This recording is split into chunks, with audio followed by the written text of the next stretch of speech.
Muy bien, vamos a continuar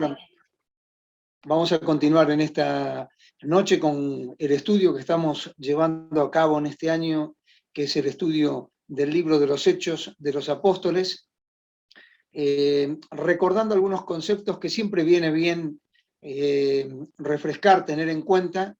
Recuerden que es la primera y única autografía histórica de la iglesia del primer siglo. Así que es lo significativo de esto es que estamos volviendo a mirar las implicancias de lo que pasó allí en el primer siglo con los creyentes en el inicio de la era de la iglesia.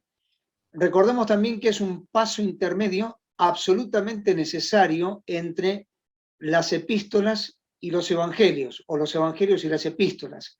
¿Por qué? Porque si Hechos no estuviera presente, nos sería difícil poder entender el objetivo de las epístolas, que es la formación, la enseñanza, el crecimiento, el desarrollo de la iglesia como tal. Por ello, la palabra clave en el libro de los Hechos es el concepto del testimonio. ¿Por qué? Porque la iglesia estaba dando un testimonio en aquel primer siglo de la era cristiana, estaba dando el testimonio que se necesitaba para fundamentar la fe y la experiencia de vida cristiana de los creyentes de allí del primer siglo.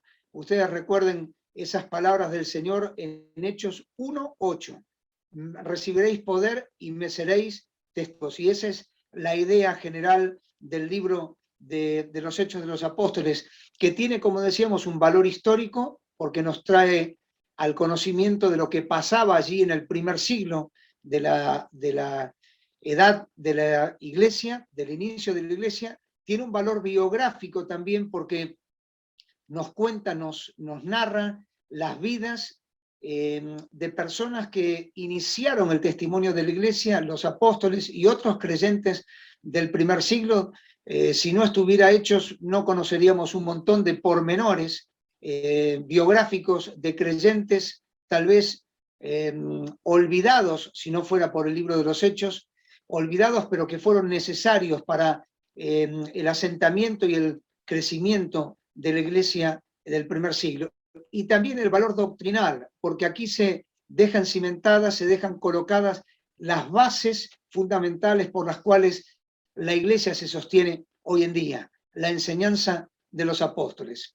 Así que iniciamos, hoy nos toca este capítulo 17 del libro de los Hechos de los Apóstoles, y nos tenemos que situar en lo que es lo que se dice el segundo viaje misionero del apóstol San Pablo. Lo hace junto a Timoteo y a Silas, y nosotros vamos a observar mayoritariamente que todos los viajes misioneros tenían una misma estrategia. Salían, llegaban a determinado lugar y siempre se centraban en lugares de mucho movimiento, en grandes ciudades. ¿Por qué? Porque eso les servía para que el evangelio pudiese expandirse mucho más rápidamente. Si hubieran ido a pueblos chiquitos, tal vez el evangelio hubiera quedado ahí, pero en las grandes ciudades donde estaba el movimiento comercial, el movimiento político, el movimiento cultural, social, era mucho más fácil que el evangelio se pudiera dispersar una vez que llegaban allí y que predicaban el evangelio. Así que este capítulo 17 del libro de los Hechos nos cuenta cómo los apóstoles llegan a una gran ciudad que se llamaba Tesalónica, en lo que hoy es la actual Turquía, y hoy la conocemos con el nombre de Salónica, no Tesalónica. Tesalónica era en la antigüedad, de ahí Pablo escribe allí la carta a los tesalonicenses, las cartas a los tesalonicenses, y entonces en esa ciudad de Tesalónica comienza la historia de este capítulo 17 del libro de los Hechos.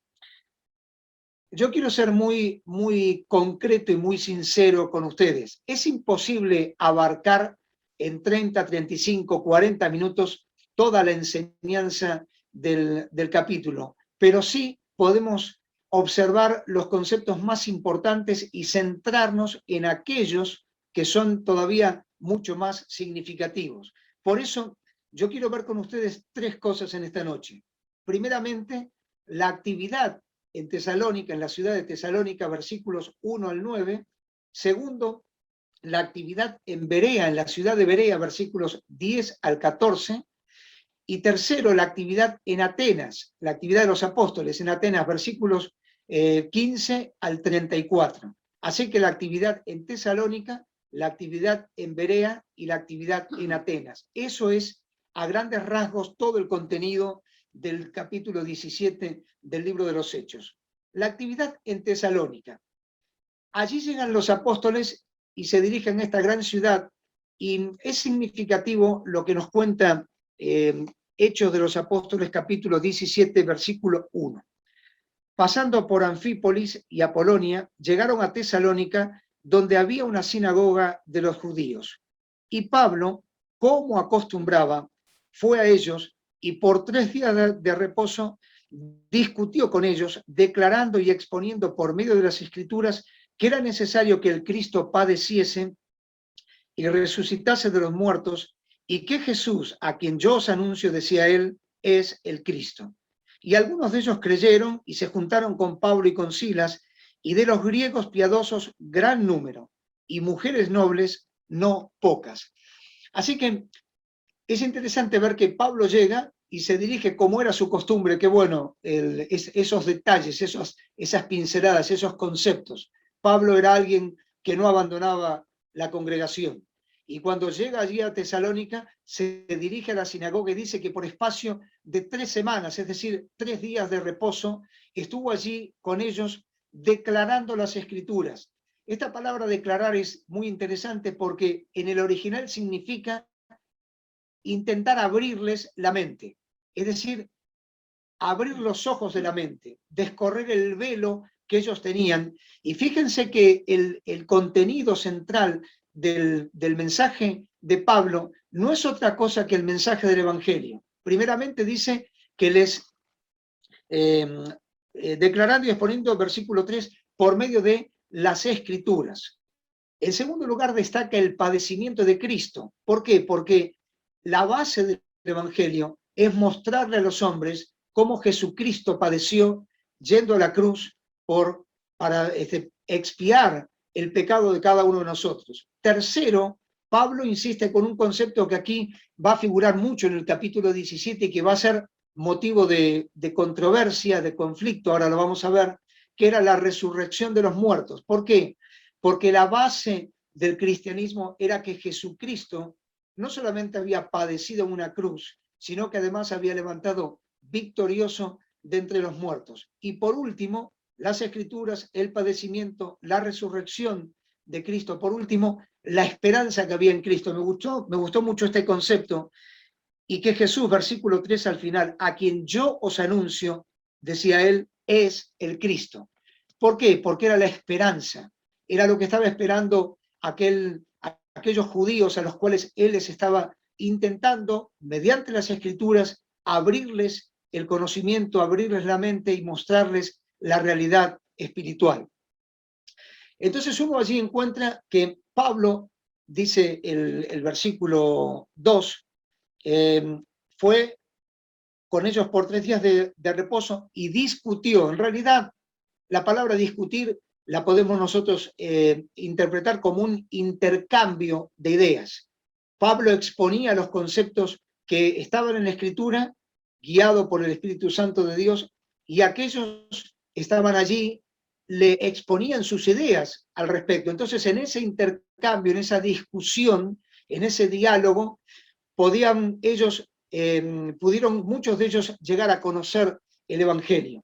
Y queridos, cada vez que se predique el Evangelio, vamos a tener estas respuestas.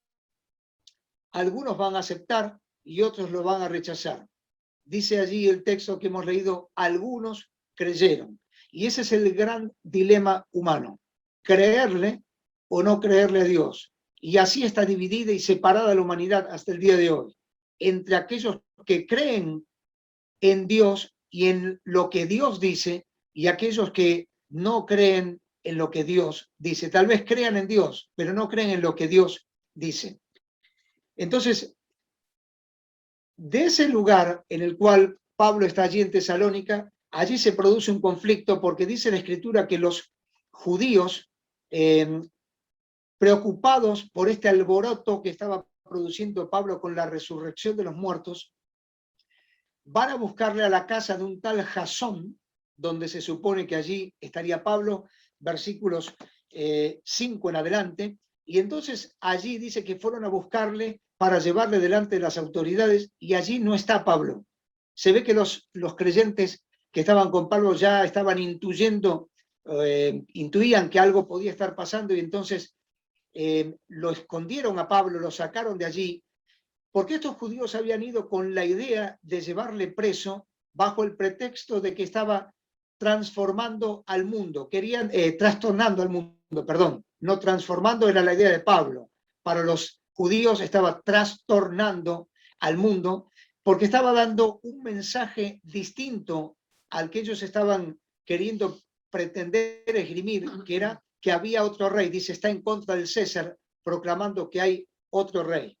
Así que en medio de ese conflicto y no pudiendo encontrar a Pablo y el equipo misionero con el que estaba, de Silas y de Timoteo, allí dice que los dejaron, salieron de allí y se dirigieron hacia la ciudad de Berea, más o menos unos 65 kilómetros de Tesalónica. Allí en Berea, versículos 10 al 14, encuentran una actitud distinta entre aquellos creyentes que estaban en la sinagoga. Vuelven a repetir la misma estrategia. Se dirigen a la sinagoga para encontrarse allí con los judíos y predicarles, exponerles lo que habían encontrado en el Evangelio de Jesucristo. Y dice que estos habitantes de Berea, los judíos que estaban allí en Berea, tuvieron una actitud mucho más noble, tuvieron una actitud de mayor predisposición, y dice que escudriñaban junto a los apóstoles cada día las escrituras. ¿Para qué? Para ver si lo que estaban escuchando era así, como decían las escrituras. La palabra escudriñar allí es una palabra significativa que significa una detallada investigación, un cuidado detallado de lo que se está escuchando comparado con lo que estaba escrito. Y entonces, en esa comparación, como dice uno de los traductores del lenguaje bíblico original del Nuevo Testamento, estaban sacudiendo lo que estaban diciendo los apóstoles para ver qué era lo que quedaba. Estaban tamizando las palabras del apóstol Pablo y del equipo misionero para ver qué era lo que quedaba. Y entonces allí los judíos vuelven otra vez a presentarse para molestar a Pablo y para que Pablo no pudiera seguir dando este mensaje. Pero dice la Escritura, cuando los judíos, versículo 13, los judíos de Tesalónica supieron que también en Berea era anunciada la palabra de Dios por Pablo, fueron allá y también alborotaron a las multitudes. Así que fíjense el grado de hostigamiento que estaban recibiendo Pablo y los hermanos que estaban con él, porque hicieron 65 kilómetros para buscarles y tratar de impedirles que allí estuvieran predicando. Y entonces los hermanos de Berea, dice, enviaron a Pablo para que fuese por mar y saliese de allí. Allí se quedó Silas y Timoteo, como para seguir conversando y seguir asentando las verdades bíblicas en aquellos hermanos de Berea. Y así, llegamos a lo que me parece a mí es la parte más importante de este capítulo 17, que es la salida de Pablo de Berea y la llegada de Pablo a la ciudad de Atenas. Y ahora sí, voy a invitarles a leer en la Biblia, en Hechos de los Apóstoles, capítulo 17, versículo 15. Dice Hechos 17, 15. Y los que se habían encargado de conducir a Pablo le llevaron a Atenas, y habiendo recibido orden para Silas y Timoteo de que viniesen a él lo más pronto que pudiesen, salieron. Mientras Pablo los esperaba en Atenas, su espíritu se enardecía viendo la ciudad entregada a la idolatría. Así que discutía en la sinagoga con los judíos y piadosos y en la plaza cada día con los que concurrían. Y algunos filósofos de los epicúreos y de los estoicos disputaban con este palabrero, discutían con él. Y unos decían, ¿qué querrá decir este palabrero? Y otros, parece que es predicador de nuevos dioses, porque les predicaba el evangelio de Jesús y de la resurrección. Y tomándole le trajeron al Areópago, diciendo, ¿podremos saber qué es esta nueva enseñanza de que hablas? Pues traes a nuestros oídos cosas extrañas. Queremos pues saber qué quiere decir esto. Porque todos los atenienses y los extranjeros residentes allí en ninguna otra cosa se interesaban, sino en decir o en oír algo nuevo. Entonces Pablo, puesto en pie en medio del Areópago, dijo, varones atenienses, en todo observo que sois muy religiosos, porque pasando y mirando vuestros santuarios, hallé también un altar en el cual estaba esta inscripción, al Dios no conocido. Al que vosotros adoráis, pues, sin conocerle, es a quien yo os anuncio.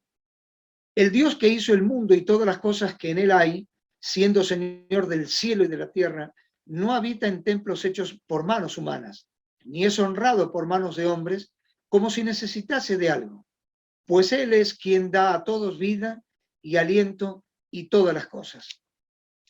Y de una sangre ha hecho todo el linaje de los hombres, para que habiten sobre toda la faz de la tierra, y les ha prefijado el orden de los tiempos y los límites de su habitación, para que busquen a Dios, si en alguna manera palpando puedan hallarle, aunque ciertamente no está lejos de cada uno de nosotros, porque en él vivimos y nos movemos y somos, como algunos de vuestros propios poetas también han dicho, porque linaje suyo somos. Siendo pues linaje de Dios, no debemos pensar que la divinidad sea semejante a oro o plata o piedra o escultura de arte y de imaginación de hombres. Pero Dios, habiendo pasado por alto los tiempos de esta ignorancia, ahora manda a todos los hombres en todo lugar que se arrepientan, por cuanto ha establecido un día en el cual juzgará al mundo con justicia, por aquel varón a quien designó, dando fe a todos con haberle levantado de los muertos. Pero cuando oyeron lo de la resurrección de los muertos, unos se burlaban y otros decían, ya te oiremos acerca de esto otra vez. Y así Pablo salió de en medio de ellos. Mas algunos creyeron, juntándose con él, entre los cuales estaba Dionisio, el Areopagita, una mujer llamada Dámaris, y otros con ellos. Me parece que este extracto del versículo 15 al 34 es el extracto más importante de este capítulo 17. ¿Qué era Atenas? La ciudad a la cual llegó Pablo era una ciudad que en esos momentos, en ese contexto de la visita de Pablo, era una ciudad que había perdido mucho del esplendor inicial que había tenido tiempo atrás. No obstante, seguía siendo una ciudad importantísima, una ciudad, era un centro universitario, cultural, filosófico, político, un lugar, una ciudad en la cual convergían todas las vertientes de los pueblos y de las ciudades vecinas, y por ello Atenas seguía representando el nivel más alto de cultura que había en aquel entonces. A pesar de ello, era una ciudad entregada tremendamente a la idolatría.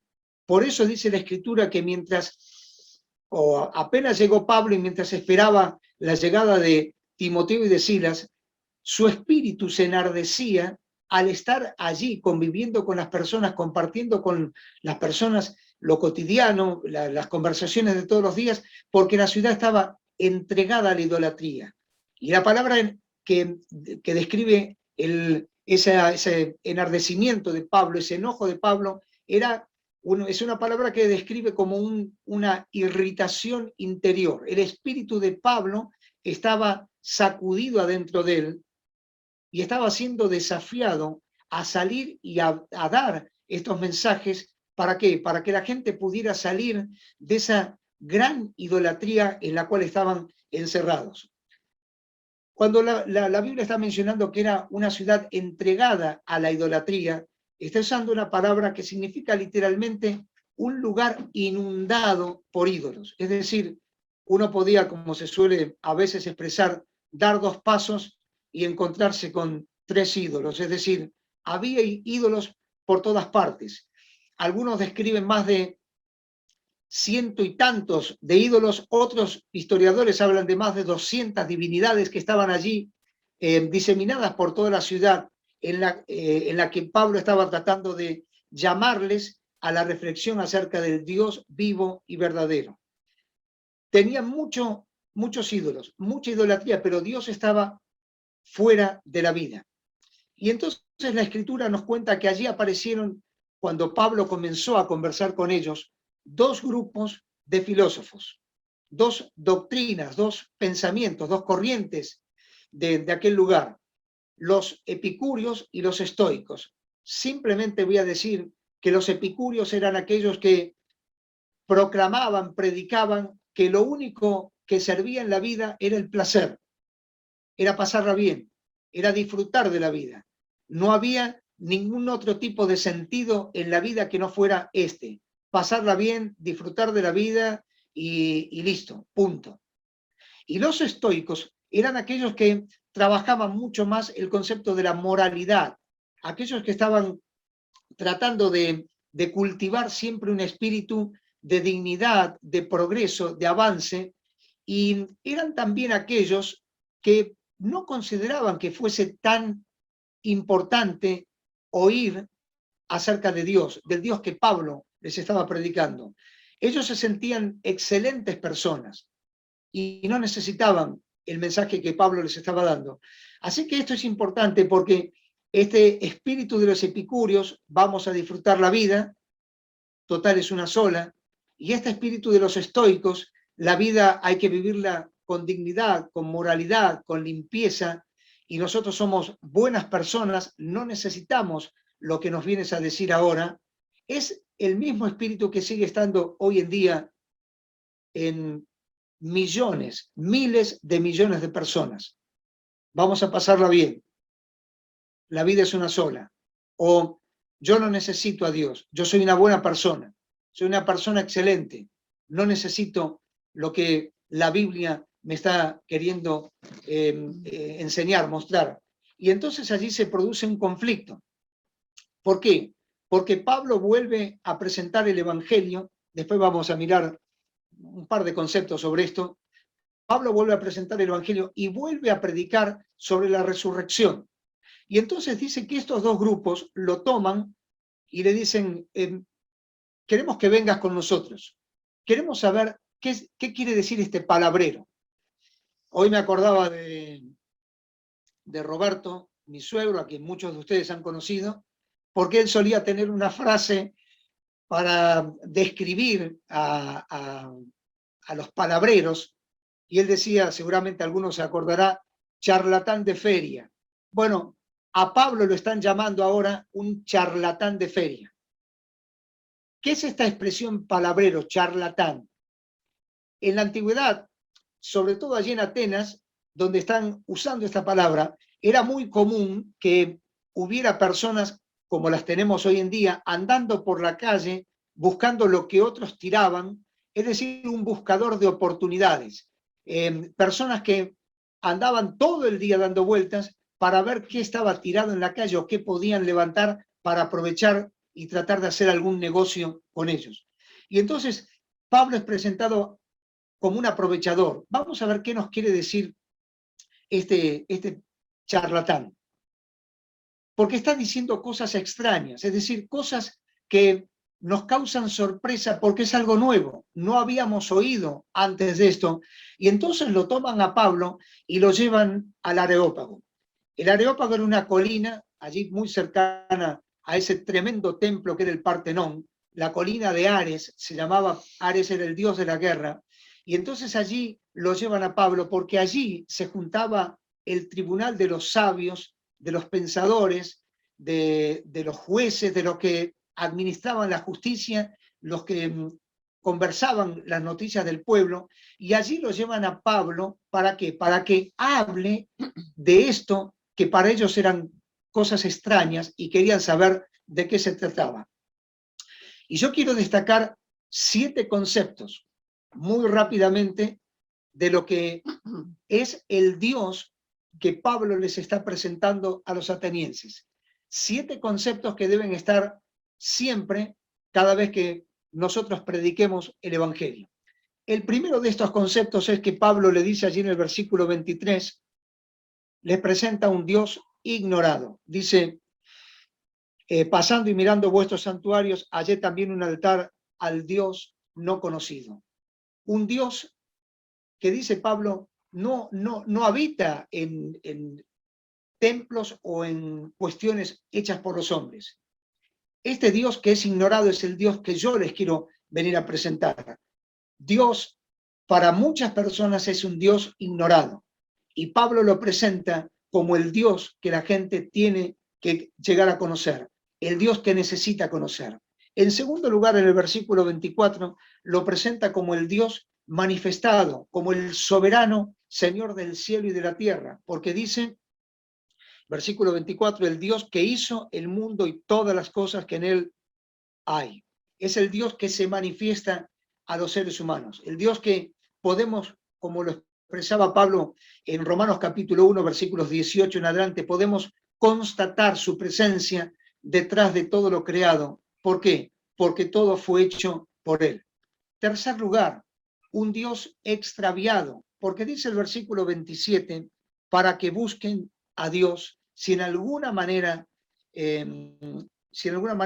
palpando pueden hallarle. Un Dios extraviado.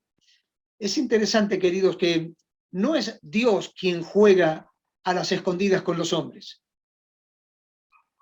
Pablo dice en Romanos, su eterno poder y deidad se hacen claramente visibles, pero Dios es extraviado por los hombres porque son los hombres los que juegan a las escondidas con Dios. Son los hombres los que no quieren venir al contacto y a la relación con Dios. Por eso Pablo les habla de un Dios extraviado para que busquen a Dios.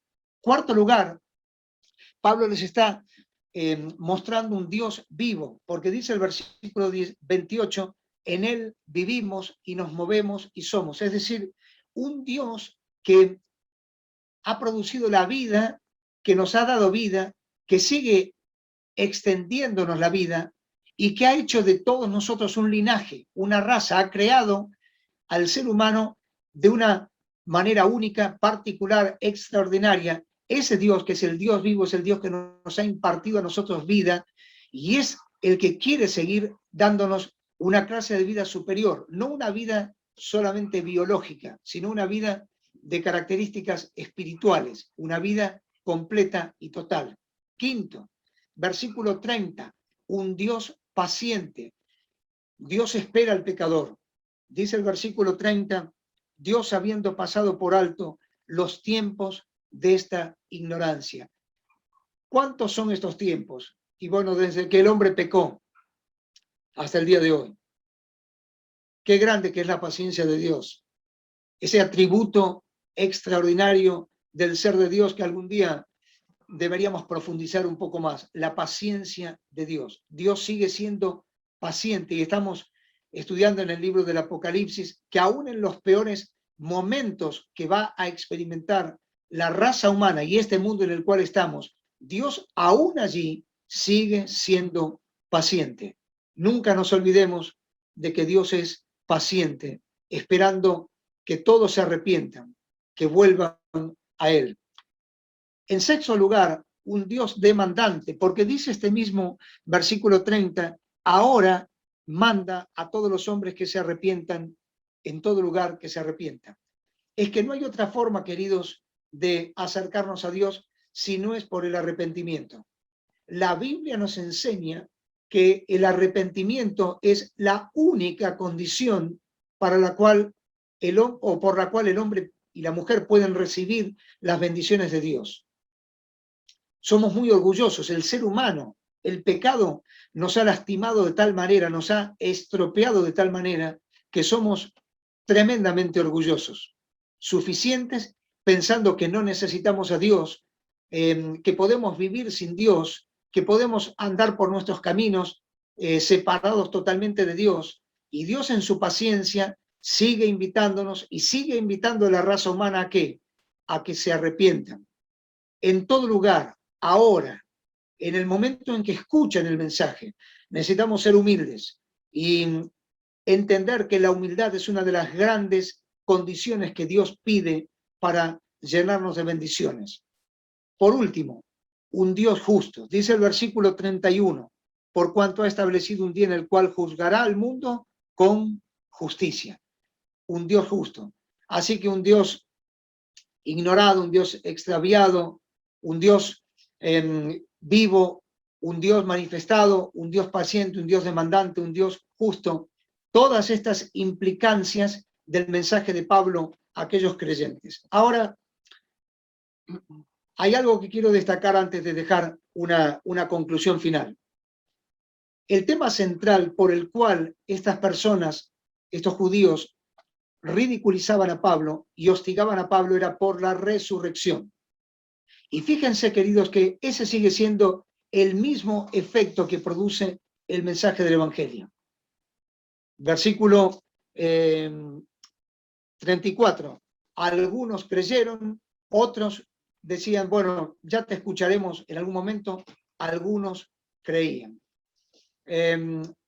Y este es un tema central, porque Pablo también lo dice allí en 1 Corintios capítulo 15, si Jesucristo no hubiera resucitado, lo que nosotros creemos no sirve para nada.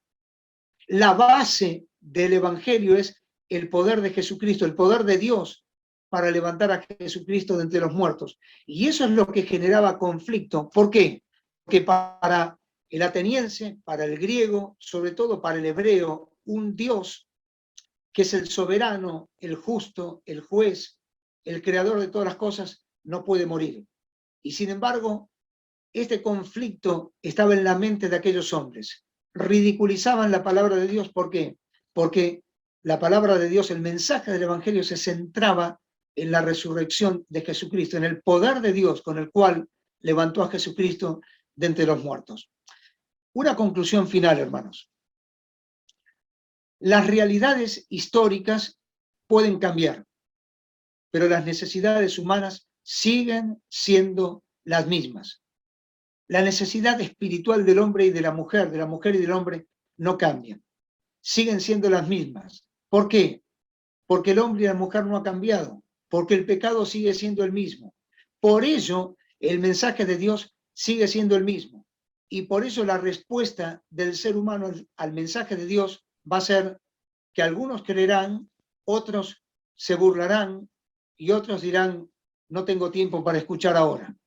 Entonces, a nosotros como creyentes nos toca en este tiempo asumir las actitudes de los creyentes, Pablo, Timoteo, Silas y los creyentes de Berea de aquel primer siglo y de aquellos que creyeron en Tesalónica y que también creyeron en Atenas.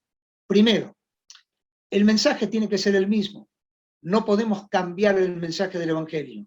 La esencia del Evangelio es la cruz de Cristo, el pecado y la necesidad moral, espiritual del ser humano, la necesidad de arrepentimiento y el poder de la resurrección de Jesucristo.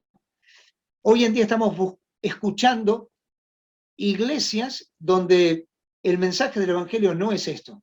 Es un mensaje mucho más humanista. Y queridos, Dios no nos necesita a nosotros.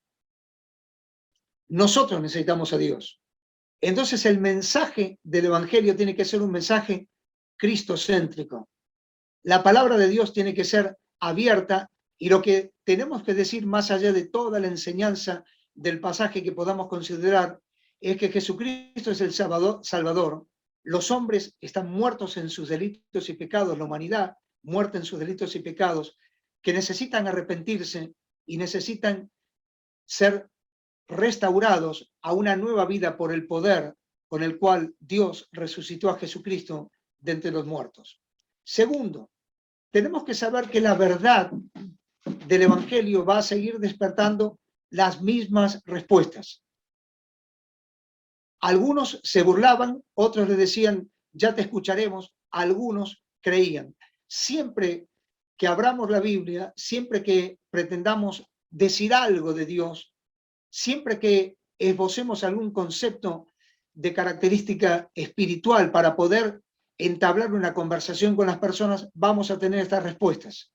Las burlas, el desprecio, después te escucho, o puede ser que alguno crea. Cada vez que prediques la palabra, va a pasar eso. ¿Por qué? Porque el hombre sigue siendo el mismo, la mujer sigue siendo el mismo. El espíritu de los epicúreos y de los estoicos sigue estando ahora. Vamos a disfrutar la vida. Yo soy demasiado bueno y no necesito, lo leí esta semana y me gustaba, no es que los hombres sean tan malos que no puedan creer en el Evangelio. Es al revés. Se creen demasiado buenos y por ello no necesitan creer en el Evangelio. Y por ello el Evangelio sigue siendo el mismo. Allí en Tesalónica, en Berea, en Atenas, en Rubén Darío, en Munro, en Washington, Nueva York, en Australia, en Japón, donde fuera. El Evangelio sigue siendo el mismo. Los hombres están perdidos y necesitan a Cristo. Tercero, me gustó la actitud de los creyentes de Berea. Recibían la palabra con solicitud, y esa expresión, toda solicitud, significa un buen ánimo, una disposición, interés, prontitud. ¿Para qué? Para ver lo que dice la Biblia. Nosotros necesitamos recuperar eso. Si no lo tenemos, recupéralo. Si no lo tenés, si no lo tuviste en estos días, volvé a recuperar ese buen ánimo y esa predisposición para oír la palabra de Dios y ver qué dice la palabra de Dios. Si estamos pinchados, desanimados por lo que fuere, recordá que la fe viene por el oír y el oír por la palabra de Dios.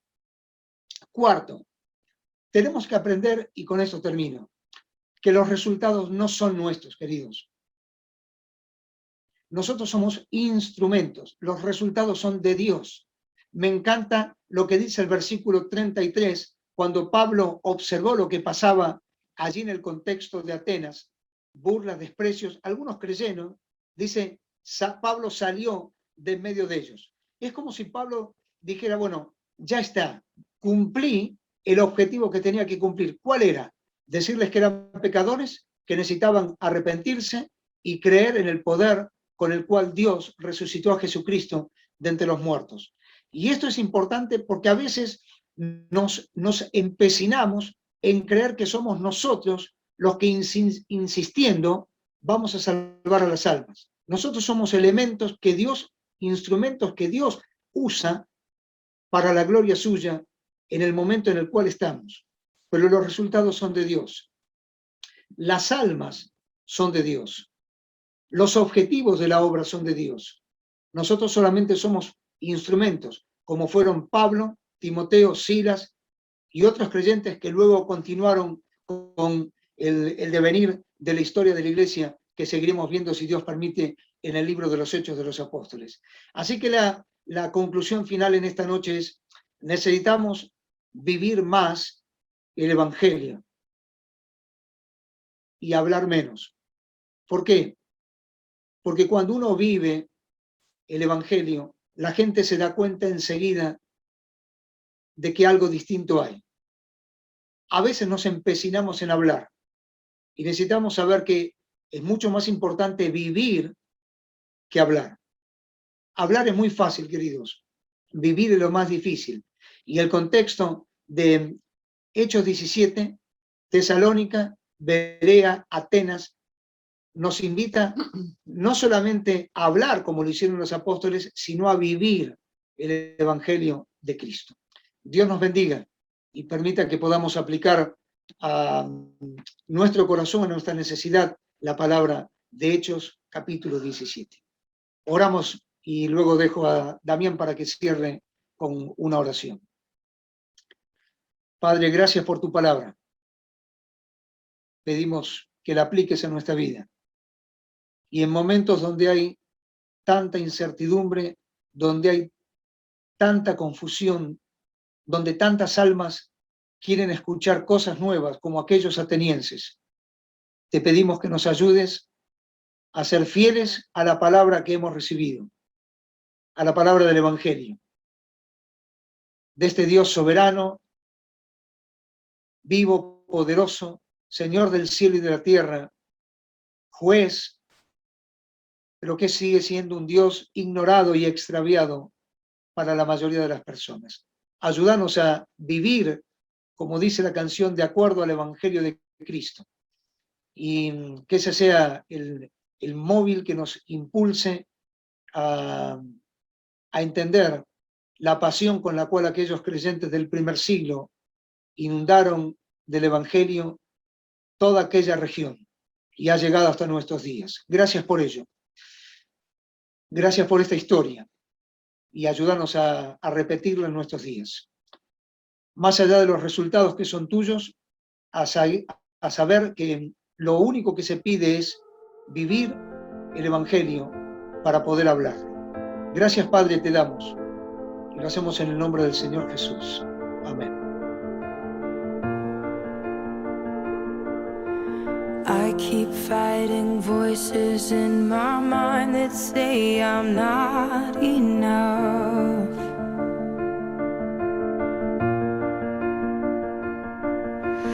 Every single lie that tells me I will never measure up.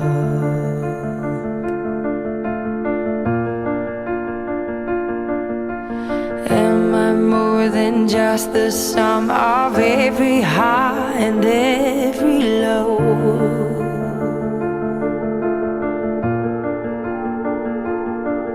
Remind me once again just who I am, because I need to know. Ooh, oh, you say I'm loved when I can't feel a thing. You say I'm strong when I think I'm weak. And you say I am held when I am falling short. And when I don't belong, oh, you say I am yours. And I believe, oh, I believe what you say of me. I believe the only thing that matters now is everything you think of me.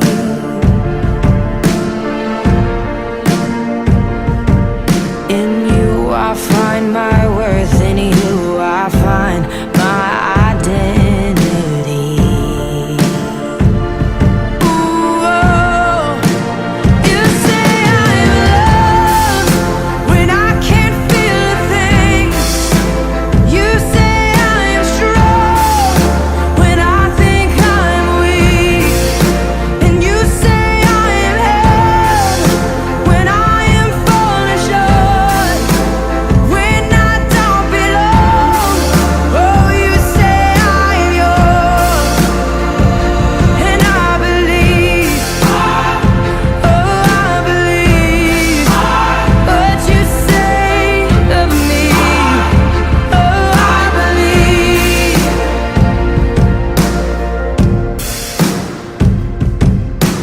Taking all I have and now I'm laying it at your feet.